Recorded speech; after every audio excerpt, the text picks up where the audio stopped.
ए बालक, अरे हटिए वहां से हट जाइए, वही में भाई जगह बना लीजिए आप लोग। पहले सब व्यवस्था किया जाएगा। श्रीमन नारायण लक्ष्मी नारायण श्रीमन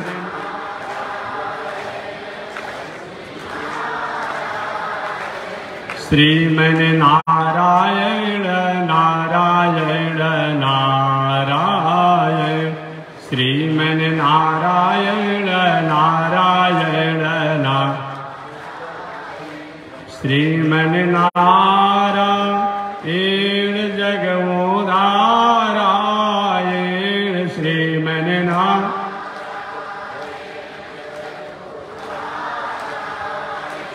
लक्ष्मी नारायण नारायण नारायण लक्ष्मी नारायण प्रभु तेरी शरण प्रभु तेरी शरण प्रभु ते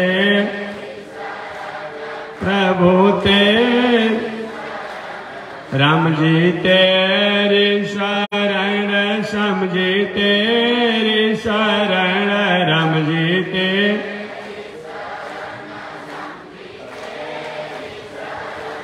प्रभु तेरी शरण प्रभु तेरी शरण प्रभु तेरी शरण प्रभु ते श्रीमन नारायण। वहीं से रुकिए ना, वहीं से रुकिए, आने पर फिर अस्त व्यस्त होते हैं लोग। श्रीमन नारायण निकल जाने दीजिए, लेकिन माता जी लोग अस्त व्यस्त मत करो। जाओ निकल जाओ, निकलना है निकलने दिन को कथा नहीं हो पाएगा, ऐसे होगा सब। पहले से व्यवस्था होना चाहिए, निकल जाने दिन को। श्रीमन नारायण नारायण नारायण श्रीमन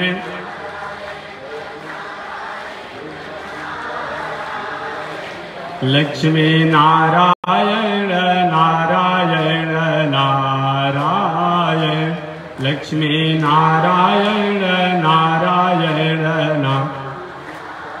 बोलिए श्री लक्ष्मी नारायण भगवान की। श्री भाष्यकार भगवान श्री रामानुजाचार्य स्वामी जी महाराज की। विश्वबंधु जगदाचार्य श्रीमद विश्वक्सेनाचार्य अस्मदाचार्य पूज्य गुरुदेव श्री त्रिदंडी स्वामी जी महाराज की।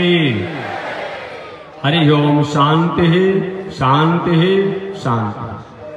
अनंताचार्य कृपया वेदांत द्वयपारगम रामकृष्णांग्रिसद्भक्त विश्वक्सेन मुनिं भजे। काषायं यज्ञसूत्रं शुचिवपुषि तथा चोर्ध्वपुण्ड्रं चवाले यस्यास्ते दक्षहस्ते कलिकुमतिगिरीन्द्रेन्द्रवज्रं त्रिदण्डं संसाराग्नि प्रशान्त्यै मृतजलममलं दारुपात्रं पवित्रं श्रीविश्वक्सेन सूरेः पदकमलयुगं श्रेयसे संश्रयामि। ऑक्स को कम कीजिए, ऑक्स जो होगा उसको कम कीजिए। परमाराध्य श्री लक्ष्मी नारायण भगवान प्रातः स्मरणीय पूज्य आचार्य श्री के जुगल चरणों में कोटिशः नमन। भगवत भागवत आचार्य कैंकर्य पारायण महानुभाव बक्सर की पावन भूमि से चलकर आए हुए श्री त्रिदंडी स्वामी जी महाराज समाधि स्थल मंदिर पीठाधीश्वर जगत गुरु रामानुजाचार्य स्वामी अयोध्यानाथ जी महाराज द्वारा अपने कथा श्रवण किया। उनसे पहले हरिद्वार की पावन भूमि से चलकर आए हुए श्री माया मधुसूदन पीठाधीश्वर जगत गुरु रामानुजाचार्य स्वामी वैकुंठनाथ जी महाराज द्वारा भी आपने कथा श्रवण किया होगा। इन पावन भूमि पर पावन कथा को मैं भी निवेदन करते आ रहा हूं। आज कथा सत्र का अंतिम दिन है। मधुरेण समापय, मधुर से ही समापन किया जाता है। आज कथा का समापन भी है और आज शायद एक समिति के लोगों द्वारा भजन संध्या का भी आयोजन किया गया है, तो हमको समय के अंतराल में बोलना है। शायद 6 बजे से 10 बजे रात्रि तक भजन संध्या का भी लोग आयोजन किए हैं। अंतर्राष्ट्रीय भोजपुरी सम्राट श्री भरत शर्मा व्यास जी का शायद आ गए हैं ना, भरत शर्मा व्यास जी भी आ गए हैं और भी लोग अपने आप में। तो अंतर्राष्ट्रीय भोजपुरी सम्राट भरत शर्मा व्यास जी भी जो भी 1-2 घंटा होगा 6 बजे रात्रि से लेकर के 10 बजे रात्रि के बीच अपने भजन संध्या को निवेदन करेंगे। तो मैं अंतराल में आज 1 घंटा लेट हो गया कथा कहने में, लेकिन जो भी होगा थोड़ा मैं सुना दूंगा अपने समय में। तो मैं निवेदन करना चाह रहा था, मानव जीवन में कथा की क्या आवश्यकता है। मतलब दुनिया में जो भी गाय जो है, घोड़े जो हैं इत्यादि, इनका अपना परिचय है, क्या हमें खाना है, कैसे क्या करना है, इनका सबका परिचय है। हम मनुष्य नवरात्र में, शिवरात्र में, छठ में तो मालूम पड़ता है कि देवलोक से उतर करके आए हैं। अब उसके बाद क्या करते हैं आपको पता नहीं है, ये बताना पड़ेगा आपको, ये बताना पड़ेगा। आज कहीं किसी की कहीं कोई बिगड़ा हुआ है तो मानव की नैतिकता बिगड़ी हुई है, मनुष्य की नैतिकता बिगड़ी हुई है। बाकी दुनिया में सब जो है अपनी मर्यादा में है। ये माइक जो है अपनी मर्यादा में आवाज खींच करके पहुंचाने का काम है, ये काम कर रहा है। ये प्रकाश जो है, ये प्रकाश देने का काम करता है, वेपर वॉल ये अपना काम करता है। हम लोग कहीं अगर किसी का खोया हुआ है तो मानव की नैतिकता खोई हुई है, मानव की मर्यादा खोई हुई है। इसीलिए कथा सत्संग अगर न हो तुम अपने आप मनुष्यों का कोई परिचय ही नहीं बचता है। अगर मनुष्य का केवल अगर परिचय है तो वह कथा सत्संग और धर्म ही है। इसको कभी भी त्यागने योग्य नहीं है, त्याग योग्य नहीं है। और जब जब भी जिन लोगों ने इसका त्याग किया तब तक उस व्यक्ति का, उसके परिवार का, उसके समाज का, उसके समष्टि का इस दुनिया में समाप्त होने से, नष्ट होने से कोई रोक नहीं पाया। उदाहरण के रूप में लंकेश रावण, उदाहरण के रूप में हिरण्याक्ष, उदाहरण के रूप में हिरण्यकश्यप इत्यादि। जिन लोगों ने इस सत्संग सत्कर्मों को जीवन में अपनाया, जीवन में विषम परिस्थितियां तो आई, लेकिन उनके सत्कर्म सद्धर्मों को अपनाने के कारण जीवन का अंतिम क्षण, अंतिम जीवन जो है अच्छे तरीका से रहा। एक बात जरूर है कि अच्छे कर्म करने वाले के जीवन में जितना झंझट होता है, परेशानियां होती है, उतना बुरे कर्म करने वाले के जीवन में नहीं होता है। क्योंकि कभी कभी लोग प्रश्न करते हैं, ऐसा मन में होता है कि इतना पूजा पाठ धर्म कर्म करने वाले व्यक्ति को तो जीवन में विषम परिस्थिति नहीं होनी चाहिए। लेकिन पुनः मैं एक याद दिलाना चाहता हूं कि जो अच्छे कर्म करने वाले हैं, अच्छे आचरण से रहने वाले हैं, उनके जीवन में जितनी विषम परिस्थितियां आएगी उतना बुरे कर्म करने वाले के जीवन में नहीं आएगी। आपका प्रश्न होगा, मानव मात्र का प्रश्न होता है, तब क्या होता है यज्ञ और क्या होता है पूजा, क्या होता है सत्कर्म और क्या होता है धर्म। जब बुरे कर्म करने वाले को ही जीवन में चहल पहल रहेगा, अच्छे कर्म करने वाले को उसके अनुपात में चहल पहल नहीं रहेगा, तो काहे को धर्म और काहे को कर्म और के पूजा और के फल। मैं निवेदन करना चाहूंगा, ये केवल आपका प्रश्न नहीं है।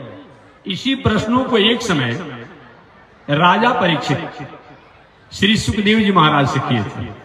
इसी प्रश्नों को उन्होंने किया था और उन्होंने प्रश्न करते हुए कहा था सुखदेव जी महाराज से कि ऋषिवर, ऐसा सुना जाता है, ऐसा सुना जाता है, देखा जाता है। राजा परीक्षित का प्रश्न था भागवत में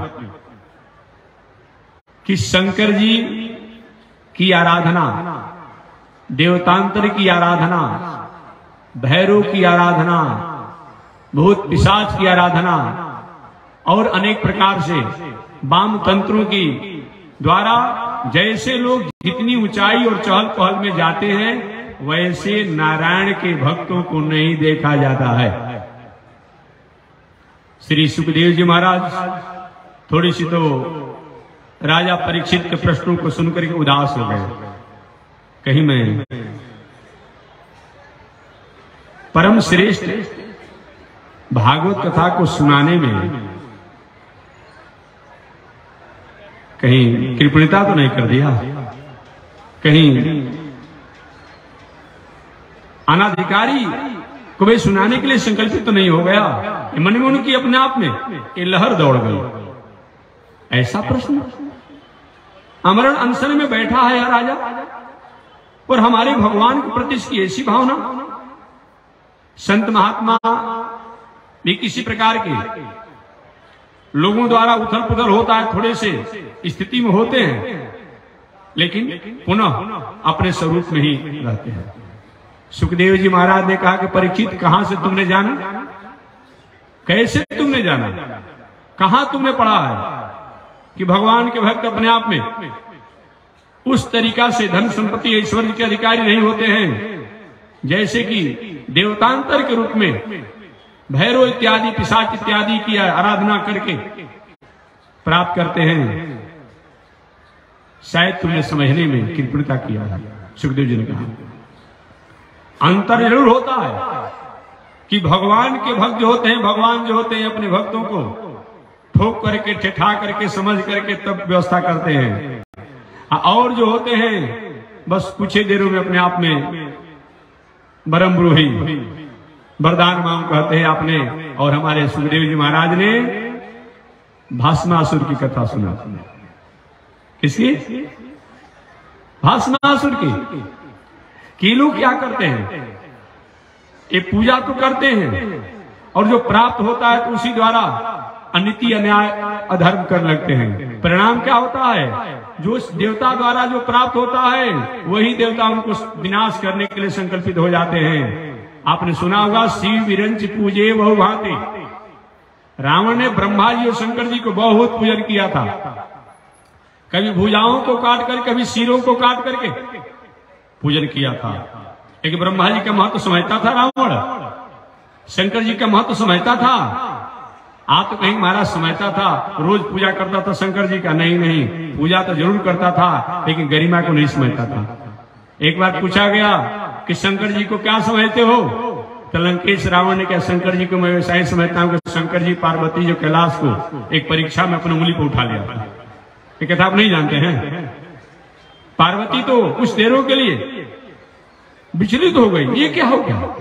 बाबा ने कहा मेरा चेला है, मेरी परीक्षा ले रहा है, पार्वती जी आप शांत रहिए। और भूत भगवान शंकर जी ने जो ही अपने अंगूठे से कैलाश को नीचे की उठा लिया था जी, कैलाश शंकर जी पार्वती सबको अपने आप में सही थे, कैलाश को उठा लिया था। उस समय भूत भगवान शंकर जी ने अपने पैरों का अंगूठा से जो ही कैलाश पर थोड़ी सी अपने आप में प्रेशर दिया, दबाव दिया, रावण का अपने आप हाथ दब गया। मैं इसी तरह नहीं कहता हूं, वाल्मीकि रामायण में विस्तार से लिखा हुआ है, मैं किसी बातों को सहज समझाकर कहता हूं। दब गया।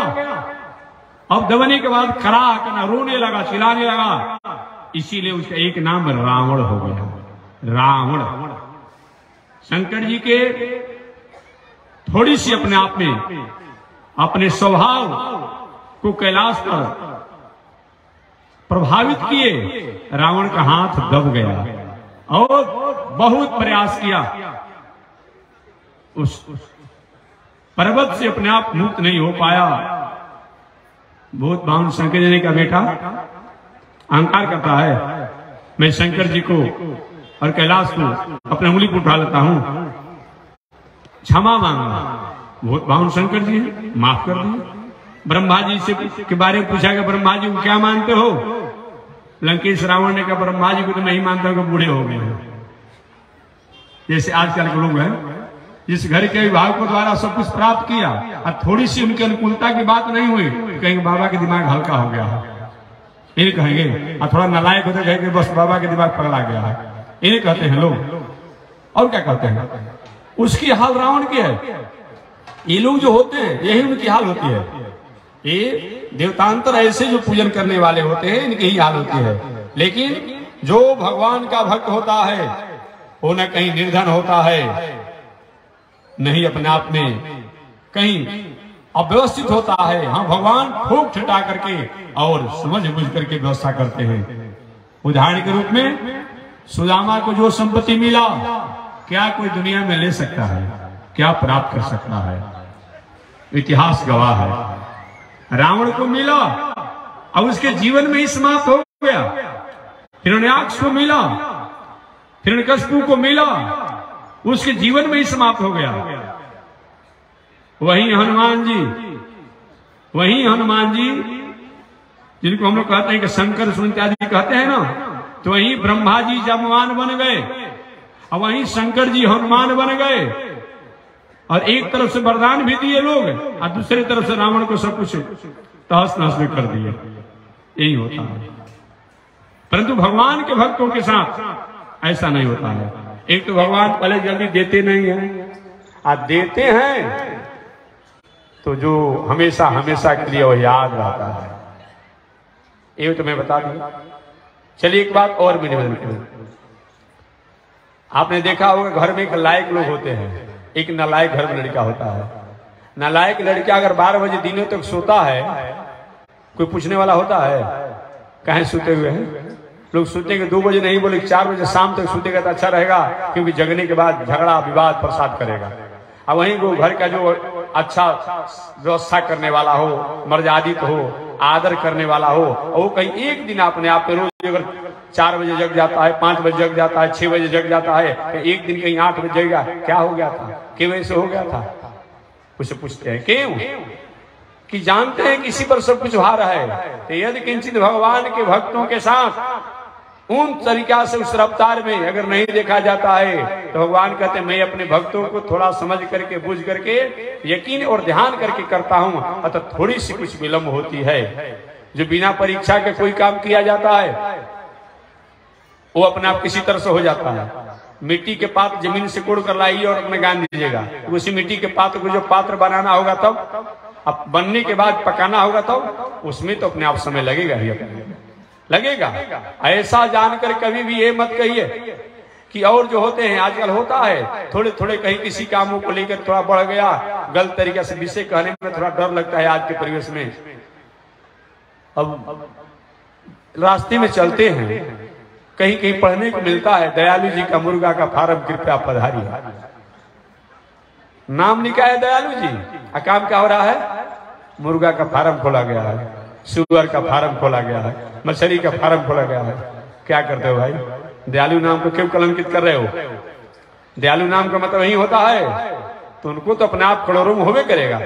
सरकार द्वारा सब्सिडी 2-4 करोड़ मिल जाएगा, लेकिन वो सब्सिडी से घर द्वार दलाल नहीं बनेगा। अब बन भी जाएगा तो रह नहीं पाएंगे।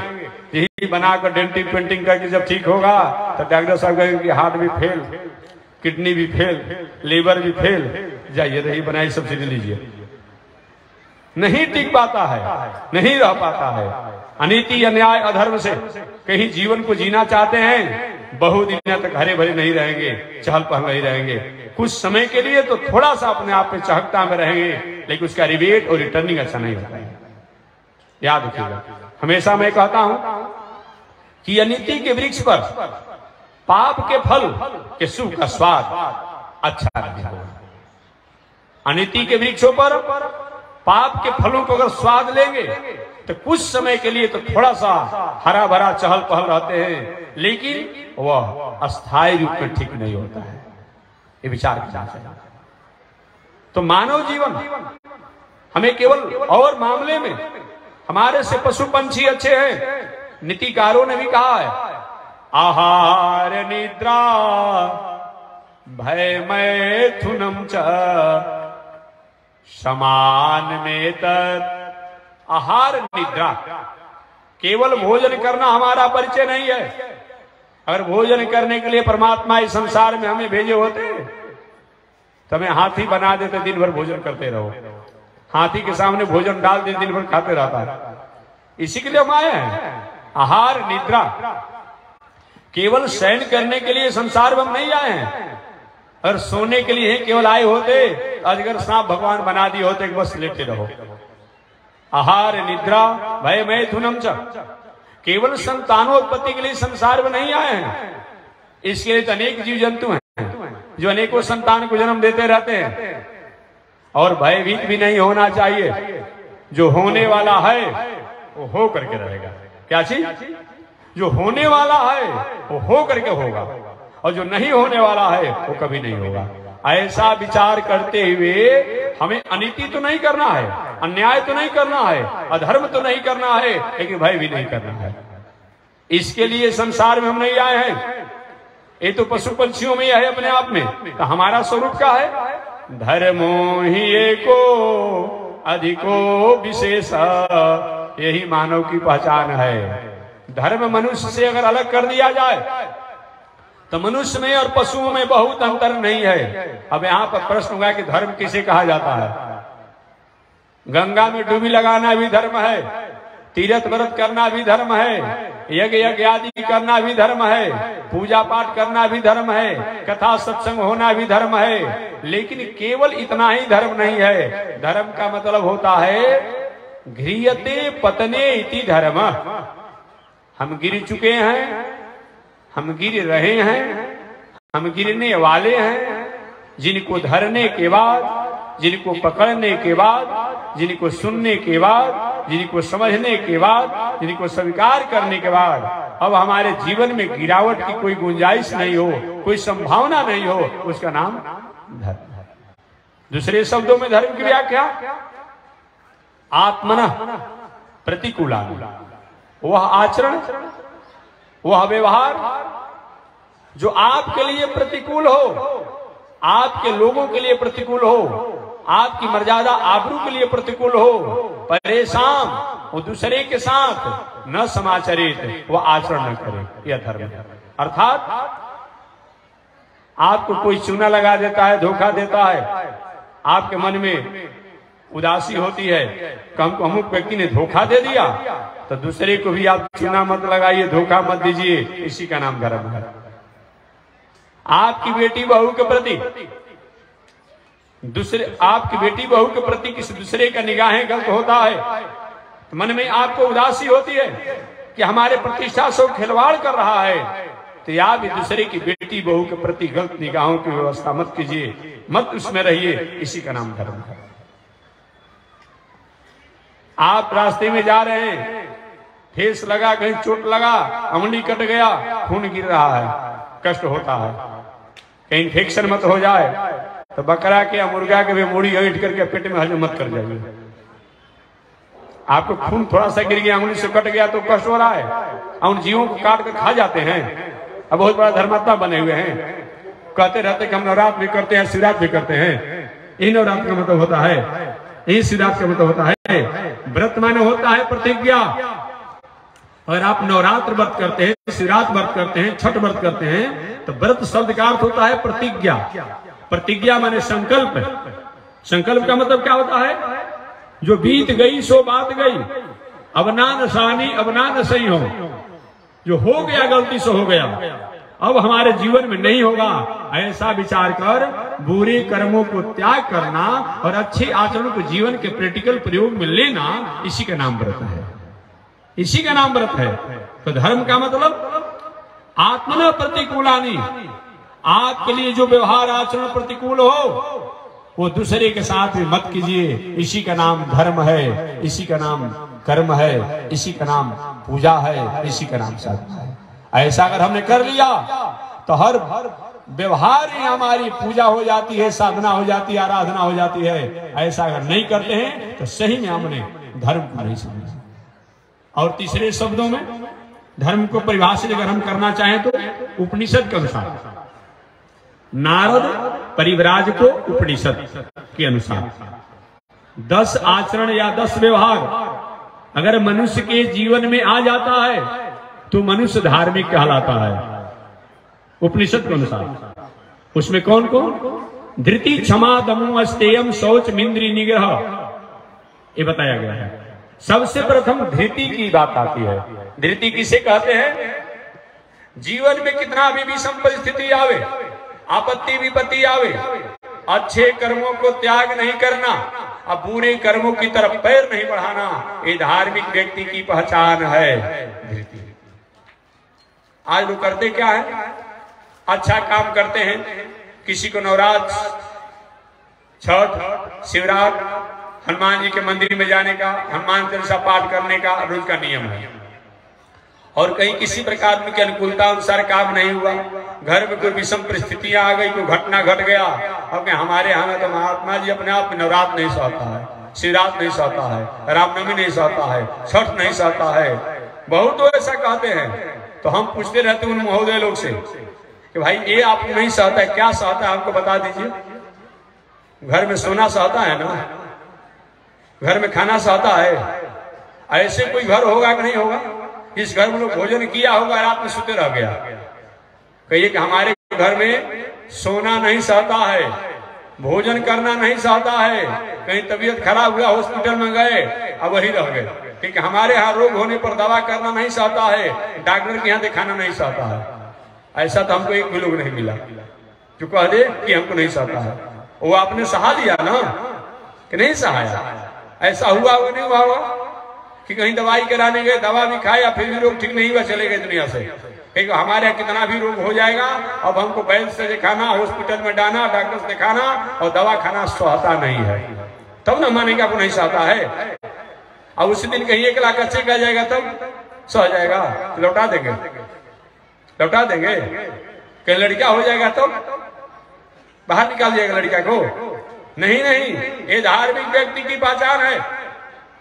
जीवन में विषम परिस्थिति अगर कहीं आता हो तो ये मत कहिए कि हमारे नहीं सहता है, उस विषम परिस्थिति में भी ये मान लीजिए कि अपने आप का है, यही अपना ऐसा नहीं करते तो और कुछ हो जाता। राजा सगर का नाम आपने सुना होगा।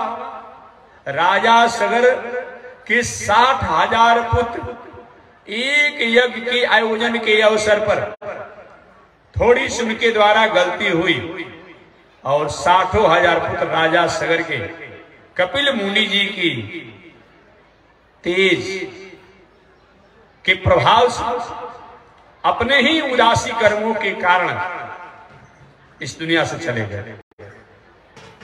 एक बार भी सगर महाराज ने नहीं कहा कि हमें जग नहीं सहता है, क्योंकि नहीं नहीं, ये भगवान की बहुत बड़ी कृपा है कि कम से कम पहले मैं चक्रवर्ती सम्राट था, अगर मेरे 60,000 पुत्र होते तो 60,000 भागों में मेरा राज बांटा जाता। मेरे पुत्र छोटे छोटे अपने आप में कस्बा के मालिक होते, लेकिन पुनः मेरा अपने आप में पुत्र की बच्चा जो वो क्या है, अब हम सम चक्रवर्ती सम्राट मेरा वंशज भी कहलाएगा। कहीं जीवन में विषम परिस्थिति आती हो, संकट आपत्ति विपत्ति आता हो, ये मानना चाहिए अगर नहीं करते इसका परिणाम कुछ और हो सकता था। ये धार्मिक व्यक्ति की पहचान है, यही संत की पहचान है, यही सज्जन की पहचान है। नीतिकारों ने संत के बारे में बताया है, विपत्ति धैर्य मथा अभ्युदये क्षमा षड शिवाक पटुता जुधि विक्रम। इस सज्जन पुरुषों का लक्षण बताया गया है। विपत्ति धैर्य, विपत्ति में धीरता को धारण करना, विपत्ति धैर्य मथा अभ्युदये क्षमा, धन जान पद प्रतिष्ठा मान सम्मान जितना बढ़ता है इतना वो सहज हो जाता है, उतना वो सहज हो जाता है। ये धार्मिक व्यक्ति की पहचान है, ये सज्जन पुरुष की पहचान है। विपत्ति धैर्य मथा अभ्युदये क्षमा षड शिवाक पटुता जुधि विक्रम। वाणी जो होता है समाज राष्ट्र का निर्णायक होता है, समाज राष्ट्र में समन्वय करने वाला होता है, संस्कृति संस्कार को उज्जवल करने वाला होता है। ये सज्जन महापुरुषों का अपने आप में लक्षण है। षड शिवाक पटुता जुधि विक्रम, युद्ध माने संग्राम नहीं, अच्छे कर्मों में जब लग जाता है तो पीछे नहीं हटता है। प्रकृति सिद्ध विधम ही महात्मन, इस स्वभाव से ऐसे आचरण और लक्षण से संपन्न को सज्जन पुरुष कहा जाता है, महापुरुष कहा जाता है। ऐसे को सज्जन और महापुरुष कहा जाता है। तो धार्मिक व्यक्ति की पहचान में निवेदन कर रहा हूं उपनिषद के अनुसार धृति धैर्य होना चाहिए। क्षमा, धन जन होने के बाद भी क्षमा होना चाहिए। तृतीय क्षमा दमो, तीसरा धार्मिक व्यक्ति की पहचान उपनिषद के अनुसार दम होना चाहिए। कौन दम? सुबह अभी एक बोतल हो जा रहा होगा, शाम को हो जा रहा होगा। अब कोई दिक्कत है क्या? पहले तो कहीं जाना पड़ता होगा, तो होम डिलीवरी हो रहा है, होम डिलीवरी। अब कोई परेशानी नहीं है। भाई जी, ये आपका स्वरूप नहीं है, इस स्वरूप में आप भटक रहे हैं, ये आपका स्वरूप नहीं है। दिलती क्षमा दमो, दम, दम माने इंद्रिय दमन होना चाहिए, खान पान दमन होना चाहिए, आचरण पर संयम होना चाहिए, इंद्रियों पर संयम होना चाहिए, रहन सहन पर संयम होना चाहिए, संस्कृति संस्कार पर संयम होना चाहिए। ऐसा अगर नहीं हो पा रहा है तो सही में अपने आप में हमने धर्म को नहीं जाना।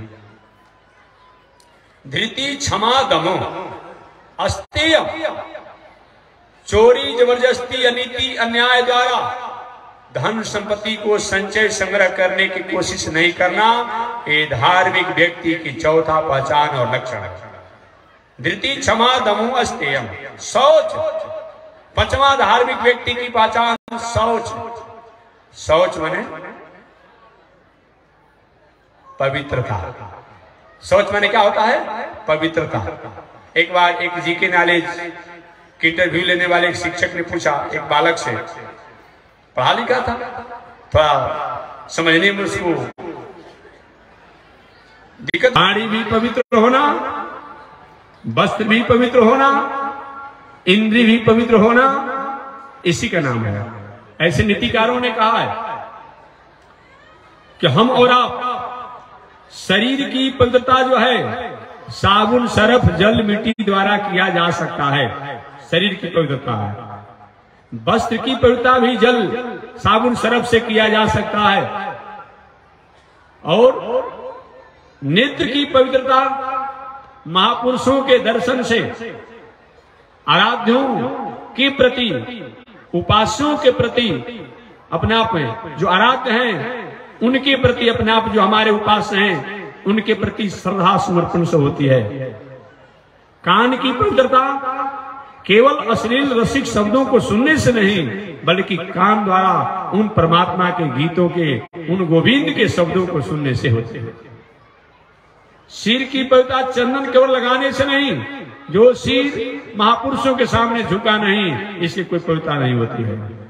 वाणी की पवित्रता वाणी द्वारा उन परमात्मा के गुणगानों को स्वीकार करने से होती है, ये बताया गया है। अरे बैठो ना, बैठो तुम लोग, कहाँ बैठो भाई माता जी लोग। अब 100 रुपए का बैठने वहां नहीं दर डाल सकती हो, बैठो शांति ले, तो जाओ जाने दीजिए। उनको कहता सब पैसा चढ़ा से मतलब है, भाई जल्दी उधर ही आप लोग ले लीजिए जिसको देना हो। तो मैं निवेदन करना चाह रहा हूं, एक पैर जो है इसके द्वारा अच्छे स्थानों पर जाना चाहिए। हाथ की पवित्रता पूजनीय के प्रति आदर की भावना होनी चाहिए।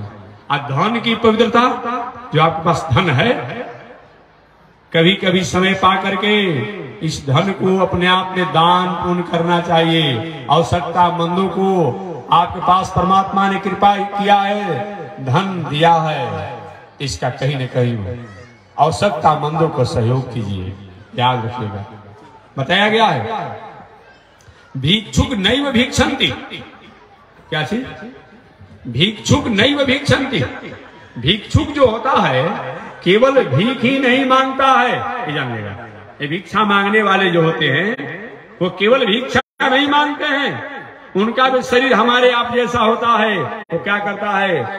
दियताम दियताम दियताम, हाथ फैलाता है ना भिक्षुक, दो दो दो, दीजिए दीजिए दीजिए।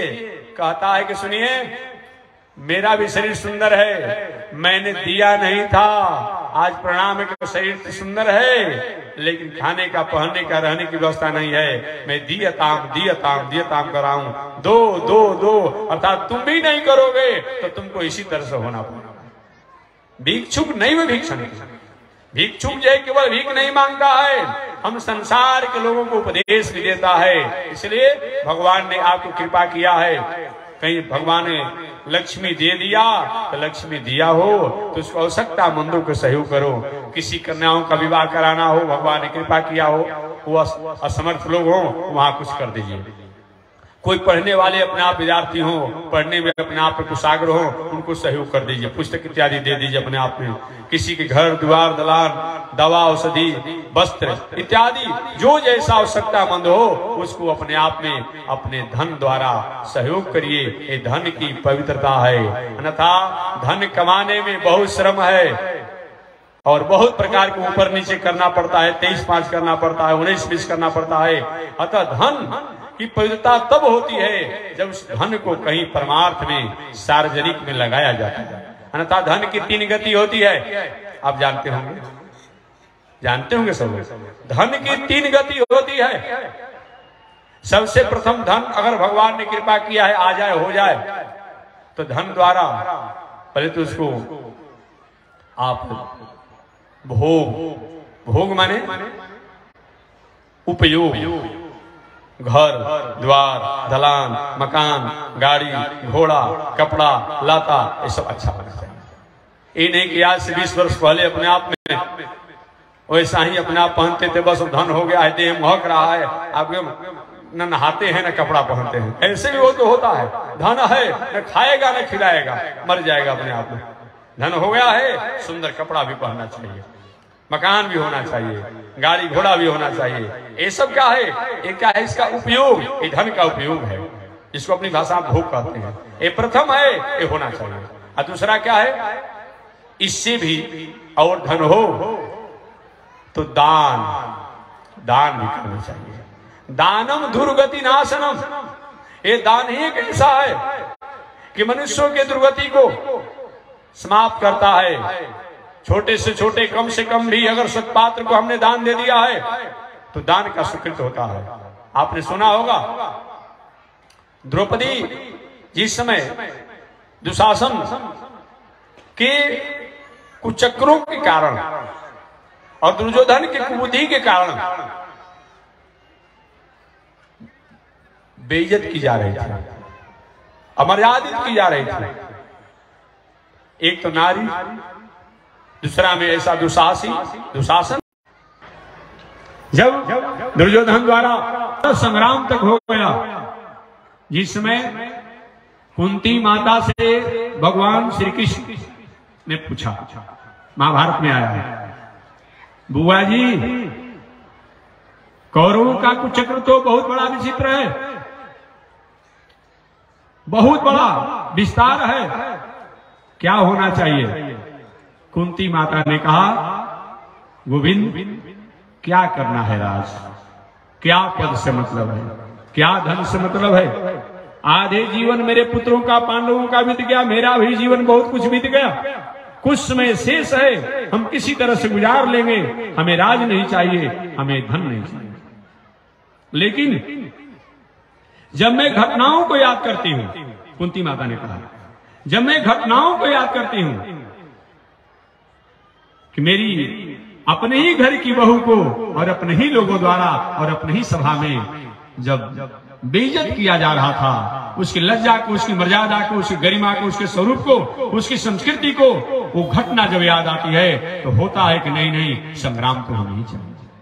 दूसरी बात, जो मेरे लाडला याद भांजे भतीजे, मेरे छोटे भाई क्या बेटा, आप आए थे शांति दूत बन करके, समन्वय करने के लिए, शांति समझौता कराने के लिए, और आप उस दुर्योधन द्वारा कारागार में बंद करने का षड्यंत्र किया गया, आप कटु वचनों द्वारा अपमान किया गया।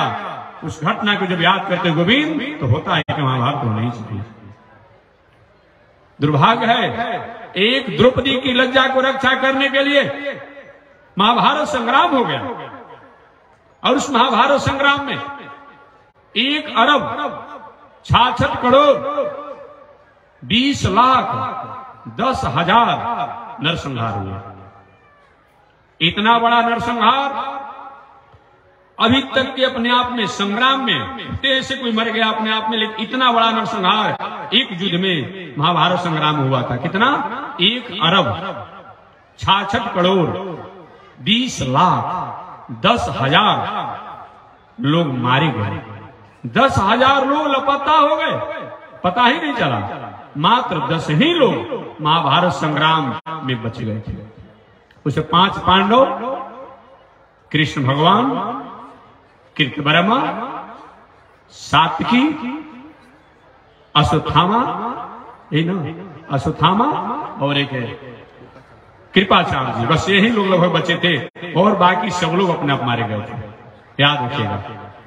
आज दुर्भाग्य है, एक द्रौपदी की लज्जा को बचाने के लिए कन्हैया को भी आना पड़ा। कन्हैया को, जो अपने आप में उस महाभारत संग्राम ने तय किया था कि मैं महाभारत संग्राम होगा तो दोनों हमारे ही है, हम अस्त्र शस्त्र नहीं उठाऊंगा, लेकिन मर्यादा और गरिमा का रक्षा करेंगे। नहीं, ये मैं जिसमें द्रौपदी के वस्त्रों को खींचा जा रहा था उस समय दादाजी बैठे थे। एक बार उंगली का इशारा कर देते, दुर्योधन ऐसा अगर अपनी बहू को अपनी सभा में किया जा रहा है तो ठीक नहीं पड़ेगा।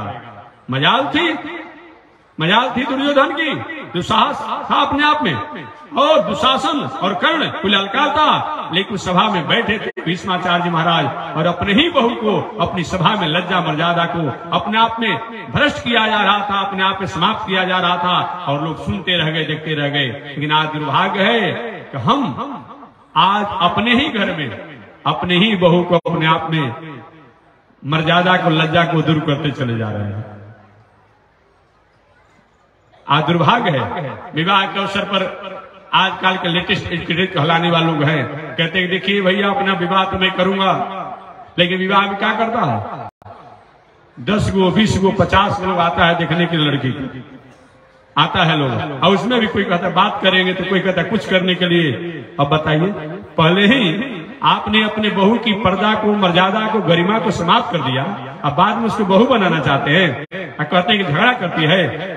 अरे पहले ही आपने लज्जा को तो उसका दूर कर दिया भाई, पहले ही उसकी संस्कृति को आपने कमजोर कर दिया। आपको देखना है तो एक आदमी आकर देख लीजिए, ये क्या मतलब होता है। जो आज का जो चल रहा है अपने आप में, नहीं, इस पर भी विचार होना चाहिए अभिभावकों को। ये नारी जो है राष्ट्र की संस्कृति है, संस्कार है, मर्यादा है, गरिमा है, इसके साथ ऐसा खिलवाड़ आप लोग न कीजिए जो आज अपना प्रचलन चल रहा है अपने आप में। एक कन्या के विवाह में अपने आप में, और सैकड़ों लोग जाते हैं, क्या करे भाई, कोई नाटक देख रहे हैं कि नौटंकी देख रहे हैं आप, ऐसा नहीं होना चाहिए। जो एक दो अपने आप अभिभावक जो अपना पुरोहित हो, गुरु हो, कोई ऐसा हो आकर कर लिया जाए, ये अच्छा नहीं हो रहा है। इससे क्या होगा, बहुत से एक समय ऐसा विषम परिस्थिति आएगी कि बहुत से अपने आप कन्याएं योग्य होने के बाद भी, संस्कार संस्कृति से संपन्न होने के बाद भी थोड़ी सी अपने आप में अपने स्वरूप से भटक जाएगी, कहीं उसके अपने आप में अयोग्यता हो जाएगा। इस पर एक जीवन का अपने आप पर ध्यान देना चाहिए, ये नहीं होना चाहिए। इसलिए मेरा निवेदन होगा, एक द्रौपदी की लज्जा को बचाने के लिए कन्हैया कृष्ण को आना पड़ा। आज हम सब लोग अपने अपने जिसको बहू बनाना है अपने आप में, और उसके साथ ऐसा व्यवहार हो रहा है, ये नहीं होना चाहिए। तो मैं निवेदन करना चाह रहा था, द्रौपदी को वस्त्रों को खींचना लोग चाह रहा था दुशासन, द्रौपदी ने आवाज लगाई। पहले अपने बल पर था, अपने लोगों को पुकारा, पतिजनों को पुकारा। जो व्यक्ति मार्ग से, आचरण से, व्यवहार से, संस्कृति से भटक जाता है, वो चाहे कितना भी बड़ा आदमी होता है, वो समाज में नहीं बोलेगा। अंधकार में, अंधेरी में भले बोल सकता है, लेकिन समाज में उसको बोलने का मौका नहीं मिलता, नहीं बोल पाता है अपने आप में। पांडवों द्वारा जुआ खेला गया था और जुआ में हारे हुए थे, अतः देखते हुए भी शर्म से सिर नीचे झुका हुआ था। द्रौपदी ने पुकारा, भो कृष्णाच्युत भो कृपालय हरे, भो पांडवा नाम सखे, क्वासी क्वासी सुयोधनाद्रिपहिताम। हे गोविंद, भो कृष्णाच्युत, हे कृष्ण, आज आप मेरी रक्षा नहीं करेंगे, ये दुर्योधन द्वारा मुझको बेइज्जत किया जा रहा अपनी सभा में। भगवान ने इशारा कर दिया, देखो अभी तुम अशुद्धि अवस्था में हो, मैं तुम्हारे साथ तुम्हारे पास नहीं आ सकता हूं। तब द्रौपदी ने दूसरा संबोधन दिया, भो कृष्णाच्युत, आप महाराज अच्युत हैं, तो कह दीजिए कि आज के बाद वैसे नारियों के यहाँ मैं नहीं रहूंगा, मैं नहीं जाऊंगा। आप तो अच्युत हैं, सबके शरीर में, प्राणों में, हृदय में रहते हैं, भो कृष्णाच्युत, भो कृपाले हरे। आपका तीसरा नाम है कृपालु। कृपालु कैसे नाम पड़ेगा जब कृपा नहीं करेंगे तो? भो कृष्णाच्युत भो कृपाले हरे। आपका नाम हरे भी है, हरि शब्द का हरे होता है, हरि हरि भी है। आप हरि हरति पापानी, आप अज्ञानता को, अस्मिता को, जो है अपने आप में संकट को हरण करने वाले हैं। आप मेरे ऊपर कृपा करें, फिर भी भगवान नहीं आए। भो कृष्णाच्युत भो कृपालय हरे, भो पांडवा नाम सखे। आप पांडवों के सखा हैं। एक सखा का मतलब होता है कि दूसरे मित्र पर कोई संकट आए तो उसकी अपने आप में वो रक्षा करे।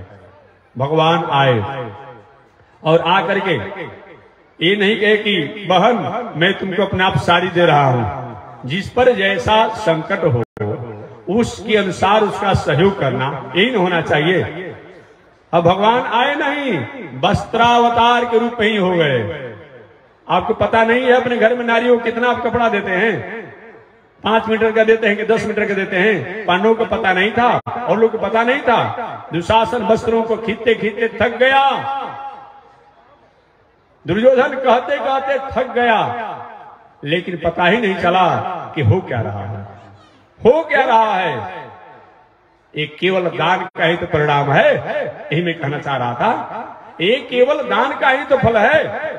एक बार 2 बार घटना याद आती है अपने आप में। द्रौपदी ने उत्तम समय में उत्तम पात्रों को दान किया था। एक बार द्वारिकाधीश कृष्ण की अंगुली कहीं कट गई थी और कट गई थी। अचानक द्रौपदी ने देखा कि कन्हैया की अंगुली कटी हुई है, अपने साड़ी को फाड़ करके बांध दिया। भगवान कहने नहीं गए हम भी सहयोग तुम्हारा करेंगे, बदला चुकाएंगे, कहने नहीं गए थे। दूसरी कथा आती है, एक बार संत दुर्वासा जी, अष्टावक्र जी, संत अष्टावक्र जी अपने आप में जमुना जी में स्नान कर रहे थे। जमुना जी में स्नान कर रहे थे, अचानक जल की तेज प्रवाह थी और उनका लंगोटी बह गया, बह गया अपने आप में। संत थे अपने आप में, बह गया। जल से बाहर आए कैसे? ठंडी मौसम थी, द्रौपदी बगल में स्नान कर रही थी। समझ गए कुछ न कुछ बाबा पर संकट पड़ा हुआ है। क्या की? अपने वस्त्रों को फाड़ करके और फेंक दिया। अष्टावक्र ने उसी को लंगोटी बना करके पहन लिया। कहा नहीं कि बेटी मैं तुम्हारा सहायता करूंगा। समय से आशीर्वाद हो गया, आशीर्वाद हो गया अपने आप में। ये है दान का महत्व। इसलिए दान, दानम दुर्गति नाशनम, दान जो है हमारे कुयोग्यों को, असहिष्णुता को, अशांति को, उपद्रव को शमन करता है। कब? जब अच्छे पात्र को दान देंगे तब। गंगा जी में ले जाकर गेहूं का बुआई करेंगे तो होगा धार में, बहते हुए धार में, और खेती कर देंगे तो होगा कि बीज बह जाएगा, खाद बह जाएगा। तो पात्र भी अच्छा होना चाहिए, खेत भी अच्छा होना चाहिए और मौसम भी अच्छा होना चाहिए। अब भादों में ले जाकर गेहूं की खेती कर देंगे, होगा? गेहूं का बीज सड़ जाएगा ना, गल जाएगा ना। तो पात्र भी अच्छा होना चाहिए, काल भी अच्छा होना चाहिए, तब दान देने का महत्व होता है। ये नहीं कि खान पान, रहन सहन, उठन बैठन गलत हो और ऐसे व्यक्ति को दाने दे देंगे तो क्या हो जाएगा? नहीं नहीं, उसके द्वारा जो भी उपद्रव किया जाएगा उसका भी दोष लगेगा। इसलिए धार्मिक व्यक्ति की पहचान बताया गया है कि धृति, क्षमा, दमो, अस्तेयम, शौच। शौच पर मैं व्याख्या कर रहा था। पवित्रता अपने आप में, अर्थात धन की शुद्धता दान से होती है। यही मेरा विषय था। धन की शुद्धता किससे होती है? दान से होती है। इसलिए समय समय से दान करना चाहिए। दान का बहुत बड़ा महत्व है। दान पर ही ये दुनिया टिकी हुई है। ये दुनिया दान पर ही टिकी हुई है, अतः दान होना ही चाहिए। तो धृति, क्षमा, दमो, अस्तेयम, शौच, इंद्रिय निग्रह, इंद्रियों का निग्रह भी होना चाहिए। ये धर्म है। मंदिर में घंटी डोलाना धर्म है, गंगा स्नान करना धर्म है, लेकिन ये भी धर्म है। ये धर्म अगर नहीं होगा तो धर्म अधूरा रह जाएगा। इसलिए धृति, क्षमा, दमो, अस्तेयम, शौच, इंद्रिय निग्रह, धीर, इंद्रियों का निग्रह होना चाहिए। ये धार्मिक व्यक्ति की पहचान है। इंद्रिय निग्रह का मतलब, रोज प्रश्न आते रहते कि महात्मा जी मन नहीं लगता है, क्या करना चाहिए? तो मैं भी निवेदन कर देता हूं उन्हीं लोग की भाषा में, ये दुनिया में कोई औषधि उपाय नहीं है, कोई तीर्थ व्रत जगदान नहीं है कि अपने आप में जाने से वो करने से अपने आप में मन अपने आप में शांत हो जाएगा। नहीं, काशी में रहने से शांति मिल जाएगी, अयोध्या में वृंदावन में। तो काशी में तो पॉकेटमार नहीं होना चाहिए, होते कि नहीं होते हैं? आप गंगा जी नहाते हैं, आपको झोरा लेके भाग जाता है लोग, क्या गुरु, आप गुरु के सुने नाम को पॉकेटमारी हो जाएगी। तो तीर्थ में रहने से कल्याण हो जाएगा और उससे शांति मिल जाएगी। शांति कब मिलेगी, शांति कैसे मिलेगी, इसके लिए प्रयास करना चाहिए। इन्हें कोई कहता है कि हम अच्छा काम करते हैं तो अपने आप महात्मा जी हमारा मन क्यों लगता है, मन नहीं लगेगा।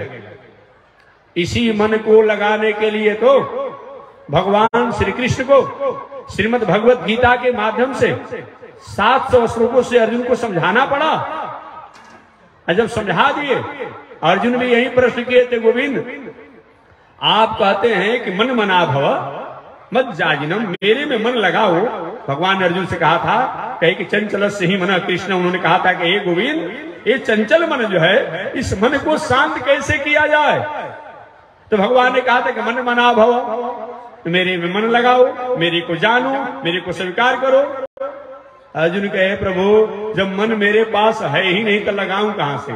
अभी आप महानुभाव यहाँ पे बैठे हैं ना, माताएं भी हमारी बैठी है, ये भी अपने आप 5:15 हुआ होगा, मन भागने लगा होगा, किसी को चाय पीने के लिए, किसी को जलपान करने के लिए, किसी को कहीं जाने के लिए मन चला गया होगा। शरीर यहाँ पर है लेकिन मन भाग गया होगा, स्वाभाविक है, इतना सहज काम है जी। श्रीमद् भगवत गीता में तो यहाँ तक बता दिया गया कि शायद वायु को मुट्ठी में पकड़ा जा सकता है, वायु को वश में किया जा सकता है, लेकिन मन को वश में करना संभव नहीं। वायु को वश में तो हो ही जाता है, आपके पास साइकिल है, मोटरसाइकिल है, कार है, उसके टीम में वायु को वश में नहीं किया जा रहा है, वो ये जा रहा है। वायु को वश में किया जा सकता है लेकिन मन को वश में करना संभव नहीं है। ये मैं नहीं कहता हूं, अर्जुन ने कहा, भगवान श्री कृष्ण ने भी कहा, अर्जुन प्रभु कोई उपाय बता दीजिए। भगवान ने एक उपाय बताया, क्या चीज, मन को शांत करने का अभ्यास। तू कौन्तेय, हे कौन्तेय, अच्छे कर्मों को हमेशा निरंतर करते रहो। अभ्यास तू कौन्तेय, बार बार करते रहो, हमेशा करते रहो, जीवन पर्यंत करते रहो। एक को जरूरी नहीं कि हम संत महात्मा बन गए तो हमारा दिल दिमाग नहीं भटकेगा, थोड़ी सी अपने आप अभ्यास करना छोड़ देंगे, भटकने की संभावना रहेगी, भटकने की संभावना रहेगी। इसलिए जब तक जीवन संभालिए और जीवन के अंतिम क्षण तक कभी भी अपने को ये मत मानिए कि अब मेरा क्या होने वाला है। कहीं दूध फट जाएगा अपने से फेंक दिया जाएगा, अब माठा कहीं खाटा होगा तो कढ़ी में डाल दिया जाएगा, कढ़ी बन जाएगा, अच्छा स्वादिष्ट बन जाएगा। तो जान लीजिएगा, जो व्यक्ति अच्छे कर्मों में रहता है उन्हीं को भटकने की संभावना है, ये जान लीजिएगा। इसलिए जीवन पर्यंत भटकने की संभावना बन सकती है। नहीं कि हम पूजा करते हैं, पाठ करते हैं, जग करते हैं, ध्यान करते हैं तो हमारा भटकाव नहीं होगा। थोड़ी सी हमारा पैटर्न बदल जाएगा, हमारा उठन बैठन बदल जाएगा, हमारा मार्ग बदल जाएगा, हम भटक जाएंगे, कोई रोक नहीं सकता है। आपने सुना होगा विश्वामित्र बाबा थोड़ी सी अपने को माने, अब मेरा क्या होने वाला है, मैं दूसरा इंद्रलोक बनाने की अधिकार रखता हूँ, बहुत कुछ मैंने किया है, मैं ब्रह्मर्षि पद को प्राप्त किया इत्यादि रहा अपने आप में। लेकिन क्या हुआ, उन तपस्या के अंतराल में विश्वामित्र बाबा के भटकाव में जो हुआ वो इतिहास गवाह है ना, शकुंतला गवाह है कि नहीं गवाह है, कौन नहीं जानता है।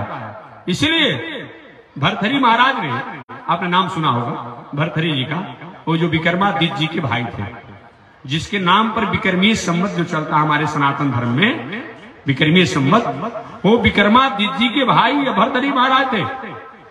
भरथरी महाराज ने एक श्लोक लिखा है, उसने कहा विश्वामित्र पराशर प्रवृत्तया, हे दुनिया में रहने वाले लोग, हम और आप होते हैं विश्वामित्र जैसे उच्च कोटि के साधक, थोड़ी सी अपने आप में सावधानी हटी दुर्घटना घटी। इसी तरह रोड पर लिखा हुआ है, घटना भी घट भी रही है, घटना घट भी तो रही है ना, यही होगा अपने आप में। इसलिए एकमात्र यही उपाय है कि जीवन के अंतिम क्षण तक संयम का त्याग नहीं करना चाहिए और हमेशा हमेशा अपने आप जीवन की अंतिम क्षण तक सत्कर्मों का अभ्यास और कर्म करना चाहिए। यही चंचल मन को नियंत्रण का उपाय है। श्रीमद् भगवत गीता के अनुसार अभ्यास तू कौन्तेय, हे कौन्तेय, बार बार जीवन पर्यंत अच्छे कर्मों को त्याग नहीं करना है और संयम को जीवन में बनाए रखना है। ऐसा अगर हम करते हैं तो भटकने की संभावना नहीं हो सकती है और ऐसा नहीं करते हैं तो भटकने की संभावना बन सकती है। इसलिए संत महात्मा हमारे पूज्य गुरुदेव स्वामी जी महाराज, पूज्य श्री त्रिदंडी स्वामी जी महाराज जीवन के अंतिम क्षण तक भी जो सन्यासियों की एक मर्यादा होती है उस मर्यादा में रहे अपने आप में। उनको इस अवस्था में कुछ होने वाला था जी, ऐसे ही जोगी थे अपने आप में, कुछ होने वाला था, लेकिन जीवन के अंतिम क्षण में भी उन्होंने क्या किया, अपनी संयम को और अभ्यास, संयम भी और अभ्यास। अब पूज्य गुरुदेव त्रिदंडी स्वामी जी महाराज इतने बड़े उच्च कोटि के संत, जीवन के अंतिम क्षण में त्रिकाल संध्या बंदन करना, साधना करना, अब बताइए ना कितनी बड़ी बात है। इसलिए अभ्यास और संयम माने अच्छे कर्मों को जीवन के अंतिम क्षण तक भी हमें छोड़ना नहीं है, त्यागना नहीं है और जीवन को संयम में रखना है। ये दो चीज अगर जीवन में रहेगा तो कहीं चंचल मन भी शांत हो सकता।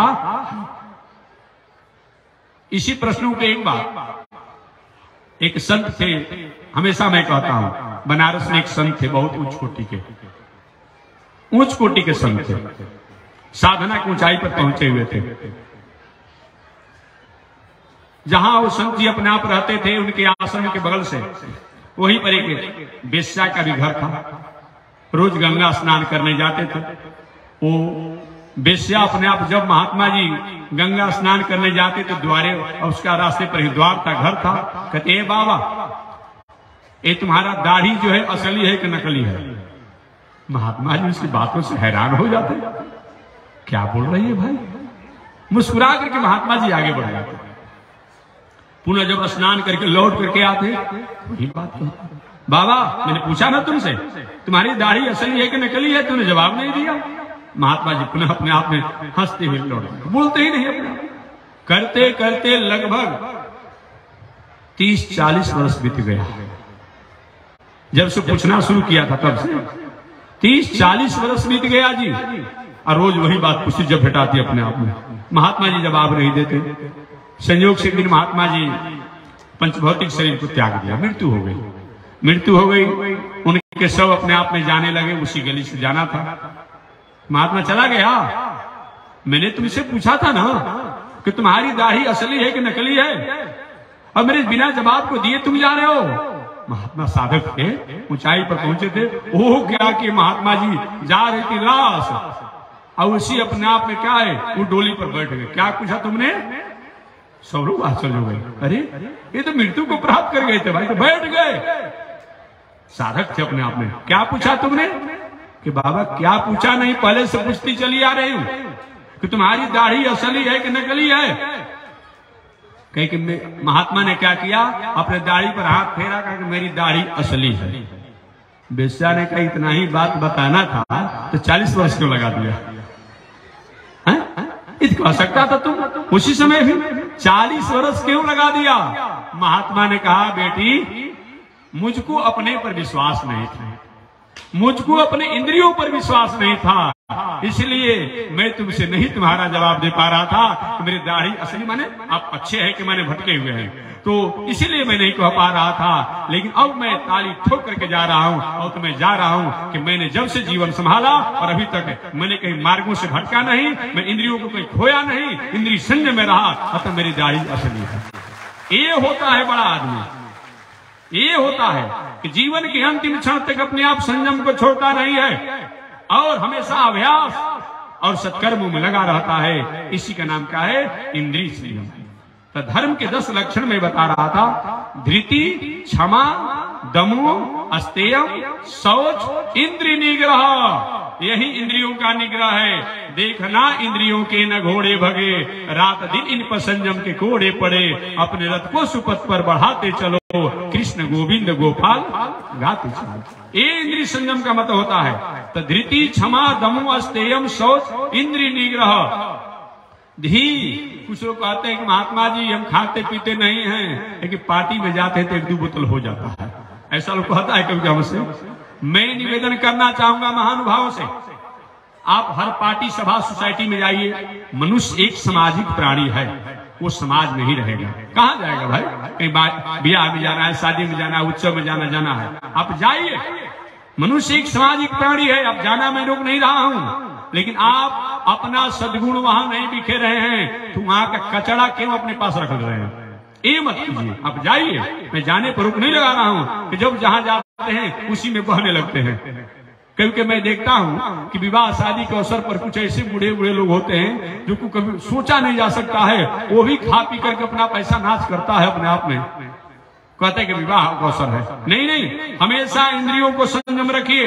यही मैं निवेदन करना चाहूंगा। ये धार्मिक व्यक्ति की पहचान है। धृति, क्षमा, दमु, अस्तेयम, शौच, इंद्रिय निग्रह। धी, बुद्धि से विचार कर तब काम करना चाहिए। जो मन में आवे वही काम मत कीजिए। विद्या, सत्य क्या है, असत्य क्या है, नीति क्या है, अनीति क्या है, न्याय क्या है, अन्याय क्या है, इस पर विचार करते हुए तब कर्मों को करना चाहिए। धी, विद्या, सत्य और क्रोध और सत्यमय जीवन होना चाहिए। 9वां धर्म का लक्षण है सत्य होना चाहिए, और वह सत्य समाज, राष्ट्र, संस्कृति का पोषक होना चाहिए, पूरक होना चाहिए। सत्य बोलना चाहिए, लेकिन ऐसा सत्य न हो जिससे राष्ट्र का, समाज का, संस्कृति का कहीं किसी प्रकार से उथल पुथल हो जाए। ऐसा सत्य का मतलब नहीं है कि सत्य से समाज का, राष्ट्र का, संस्कृति का कहीं विकास हो रहा हो। वैसे तो अपने आप को होना ही चाहिए। तो अक्रोध, और 10वां बताया अक्रोध था, क्रोध नहीं करना चाहिए। तो क्या मौनी बाबा बन जाना चाहिए? यही बताया गया है। नहीं, अपना लाभ, अपने लोभ और दूसरे को नुकसान पहुंचाने के लिए, दूसरे को परेशान करने के लिए क्रोध मत कीजिए। लेकिन इस क्रोध से थोड़ा शासन से, अनुशासन से समाज, राष्ट्र, संस्कृति, देश इत्यादि कहीं संरक्षित हो रहा हो, संवर्धित हो रहा हो, तो वहां थोड़ा सा अनुशासन होना चाहिए। अनुशासन होना चाहिए। इस तरीका से यदि खल दंड करहु नहीं तोरा, तो भ्रष्ट हो ही सुख मार्ग मोरा। ये मानसकार ने भी कहा है। इसलिए यही 10 गो आचरण को धर्म कहा जाता है। ये 10 गो आचरण अगर जीवन में अपना लिया जाए तो घर गृहस्थी, परिवार, पत्नी, बाल बच्चों के साथ रह करके खेती, व्यापार, नौकरी, अध्ययन, अध्यापन करते हुए भी अपने जीवन को हम मंगल कर सकते हैं। तो हमारे ऋषियों ने पूछा व्यास जी से, बाबा ये बात कैसे आएगी, ये भावना कैसे आएगी? तो जिस कथा से मैंने कथा प्रारंभ किया था उसी श्लोक पर मैं उपसंहार कर रहा हूं। तो व्यास महाराज ने कहा इसके लिए जीवन में एक सूत्रों को उतारना पड़ेगा। क्या चीज? कायेन वाचा मनसेन्द्रियैर्वा बुद्ध्यात्मना वा नुसृत स्वभावात्। यही है। शरीर द्वारा, मन द्वारा, वाणी द्वारा, इंद्रियों द्वारा, इंद्रियों के स्वभाव द्वारा जो हम कर्म करते हैं वह कर्म और कर्म के फल। अर्थात सुंदर मकान बनाइए और रात्रि में जब सोने लगिए परमात्मा को प्रणाम करके, याद करके और मकान में सो जाइए। मंदिर बनाने का ही फल होगा, मंदिर दर्शन करने का ही फल मिलेगा। इसका मतलब ये नहीं कि मंदिर में जाना बंद कर दीजिए, ये मैं नहीं कहता हूँ, लेकिन वो जाने से जो होता है वो यहाँ भी होगा। सुंदर गाड़ी खरीद लीजिए, परमात्मा ने कृपा किया है, लक्ष्मी पुत्र हैं तो अपना खरीदिए। जब गाड़ी में बैठने लगिए परमात्मा को प्रणाम करके गाड़ी में बैठिए। सुंदर कपड़ा सिवाइए और अच्छा पहनने की इच्छा है, जब पहन लगिए वो परमात्मा को थोड़ा सा प्रणाम करके पहन लीजिए। सुंदर भोग बनाइए, पाने लगिए, उनको थोड़ा सा अपने आप याद कर लीजिए, उसको स्वीकार कीजिए। यही तो बताया गया है। घर में बच्चे हैं, परिवार है, उनको समय से स्कूल ले जाइए।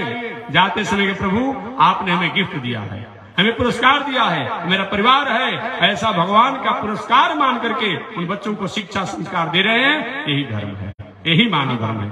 मानव धर्म में, गृहस्थ धर्म में वस्तु व्यवस्था का त्याग नहीं किया जाता है। उन वस्तु व्यवस्था को उन परमात्मा से जोड़ दिया जाता है। यही तो मानव धर्म है। इसलिए हमारे व्यास महाराज ने कहा कि कायेन वाचा मनसेन्द्रियर्वा बुद्ध्यात्मना वानसुत स्वभावा करोमि यद्यत् सकलम परस्मै नारायणेति समर्पयेत। इसके लिए करना क्या पड़ेगा? तो भगवान का भक्त बनना पड़ता है और भक्ति करनी पड़ती है। ये करने पर अगत्या हमारे द्वारा ये आचरण हमारे जीवन में आ जाती है। यही व्यास जी का संदेश मैं आप लोगों के सामने निवेदन किया। बस इसी के साथ मैं वाणी को विराम दे रहा हूँ। आगे परमात्मा की जय शिक्षा। श्रीमन नारायण लक्ष्मी नारायण श्रीमन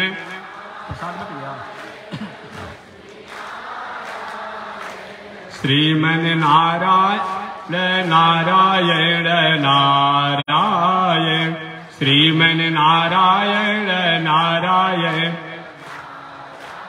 बोलिए श्री लक्ष्मी नारायण भगवान की, श्री भास्कर भगवान रामानुजाचार्य स्वामी जी महाराज की, विश्ववंद जगदाचार्य श्री त्रिदंडी स्वामी जी महाराज की। हरि ओम। शांति ही शांति ही शांति।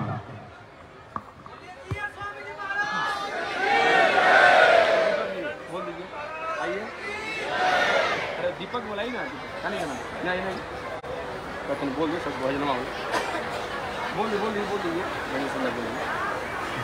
जल्दी बोल। चौकी हाथ ना जी, पीछे आता बोल दीजिए। आरती हूँ नो आरती जल्दी।